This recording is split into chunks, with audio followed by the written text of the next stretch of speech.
Kawasaki joined the special edition market in 2022 with the KX450SR. MXA Wrecking Crew, we loved that bike. They came out with another one again in 2023. They switched from KYB to Showa suspension. Then 2024, the Kawasaki KX450 was all new, but the SR version took a year off. We were bummed to miss out on it last year, but we're thankful that for 2025, the KX450SR is back.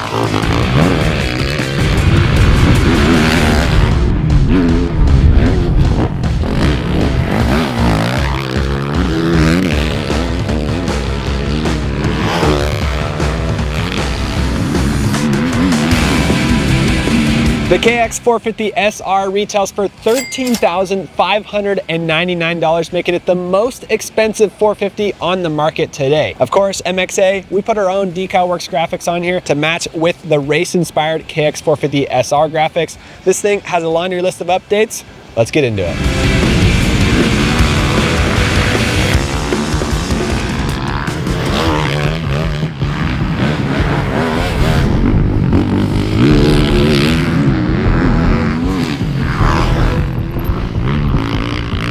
So if you're gonna pay $3,100 more than the stock model, you're gonna wanna get some serious upgrades. Thankfully, Kawasaki KX450 Special Racer Edition, they did that. Starting with the engine, the most important part of the bike, they did modify the cylinder head according to Kawasaki PR. They also mentioned that they polished the intake ports. Now, we took apart our 22 and our 23 KX450 SR models, and we could tell that they actually did some work in there. Sometimes it gets a little hairy, like how much modifications did they actually make? They did it before, we trust that they did it again because this thing was pretty fast on the track. Also working with the modified head is ECU settings optimized for this bike and also optimized to work with the beautiful Pro Circuit Ti-6 exhaust system, titanium front and rear. So that thing, it wakes the bike up. I rode this KX450 SR back to back with the stock KX450 today. It felt like I was riding the rear brake just slightly on the stock model. It's not that it's a slow KX450. It does have power, but it's very, very mellow. And you really have to work the clutch and hammer the throttle to get all of it, where KX450 SR, I mean, throttle halfway open, going up the hill, and it's wheeling and making some exceptional power. So I was impressed with how snappy this thing was, and the engine was definitely the exciting point for me jumping on it right away. While I'm down here, I should also point out the Henson clutch cover. Now, we tested the Honda Sierra 450 Works Edition just recently. You could check that video out. The Honda Works Edition, that comes with a Henson clutch basket stock. I really, really appreciate that, and I wish that it would come stock on this bike, especially if you're gonna pay over $13,000 retail for a KX450 SR. But underneath here, a bone stock KX450 clutch. The Henson cover is just a little more durable and definitely cooler looking.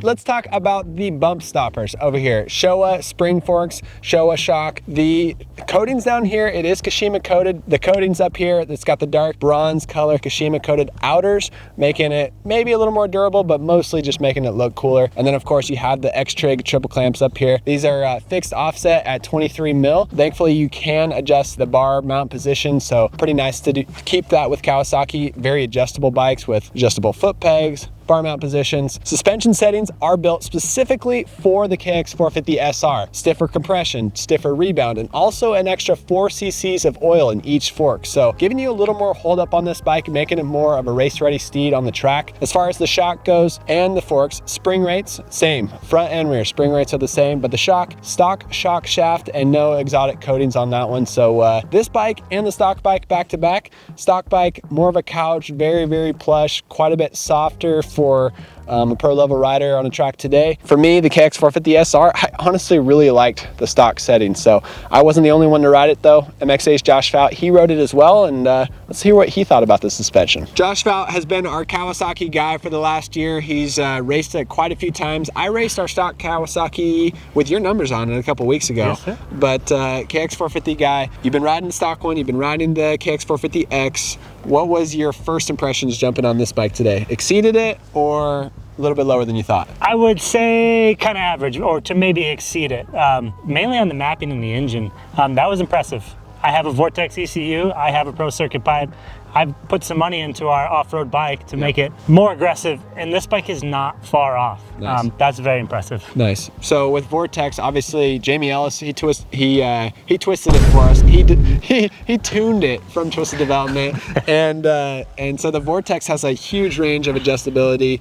Jamie can do whatever he wants with it, but with that, you're gonna have to pay for the Vortex. You're gonna have to ship it to him, or have him, ship it to you. So it does take a little extra time. When you get this bike, it's tuned, ready to go right off the showroom floor. So that's one bonus, but you don't get, the crazy range of adjustment that you get with the Vortex. But I was pretty impressed, like how close the bikes were. Yeah, I'm impressed that they got this much range out of the stock ECU. I really think they pushed the limits on it, and I'm impressed, really. The engine's much stronger. It's still a second gear motorcycle. Yeah. We can be honest there. Yeah. Maybe attitude, I don't think it needs it, unlike the other bike. Yeah. But yeah, again, the engine's impressive for comparing to the stock version. Yeah, this bike comes with a D.I.D gold chain, also Renthal black rear sprocket. So those two items look a little bit cooler, but on our bike, you added a tooth to the rear sprocket and then you lengthened the chain, right? Yeah, correct.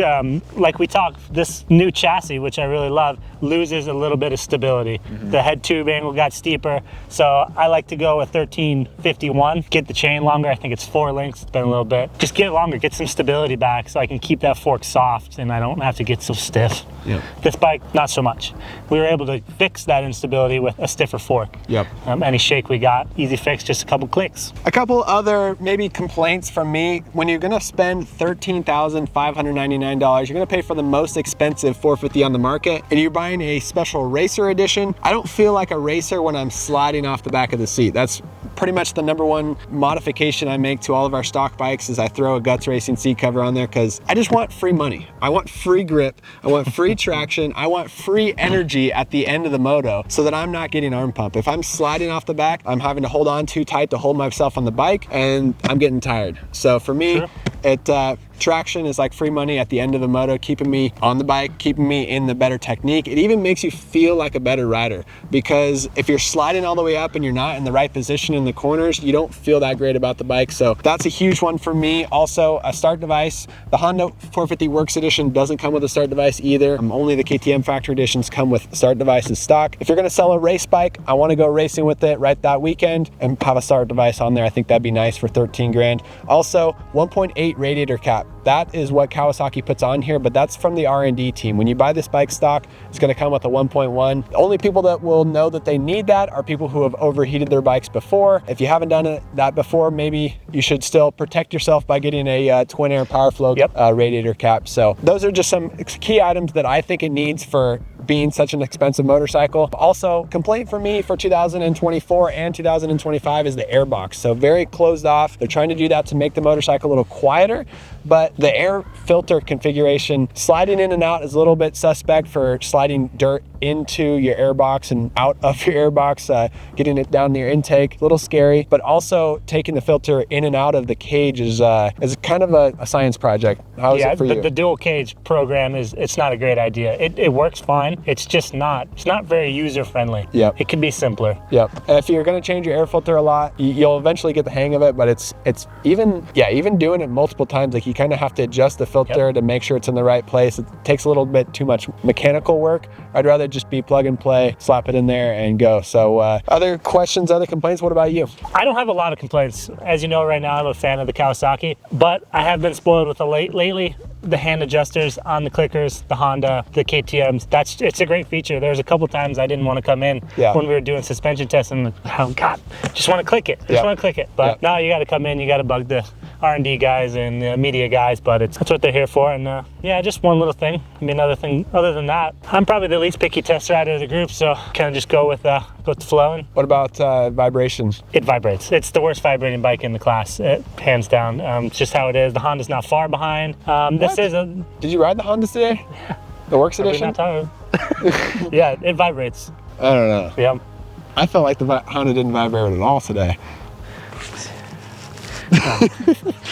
Well, maybe my hands hurt. All right, well, either way. All right, back to this bike. Back to the Kawasaki KX450SR. Impressive steed and impressive time today. Suspension was way better. Yep. And KX450SR, good times. I still love the ODI lock-on grips. Those came, I think last year, first time. Still appreciate those, much better than the old vulcanized stock rubber grips. So KX450SR, still gonna put more time on it. We're still gonna put on the dyno. We're gonna get a full article in Motocross Action magazine, so stay tuned for that. Make sure you're subscribed or hit the newsstands, but sometimes the newsstands sell out and they're not there anymore. So make sure to subscribe, get it shipped to your front door every month. Thank you guys for watching. Thanks Josh Fout for hanging out. As we talked about the Honda 450 Works Edition, we've been riding it today, we rode it the other day, and we're gonna continue to ride that bike as well. If you haven't seen that video on our channel, we had some fun on Kyle Moose's YZ250F. He spent a ton of money on that thing. That video is on our channel too, so Anaheim 1 right around the corner, Christmas. Let's do this. MXA, Josh Fout. See you in the next one.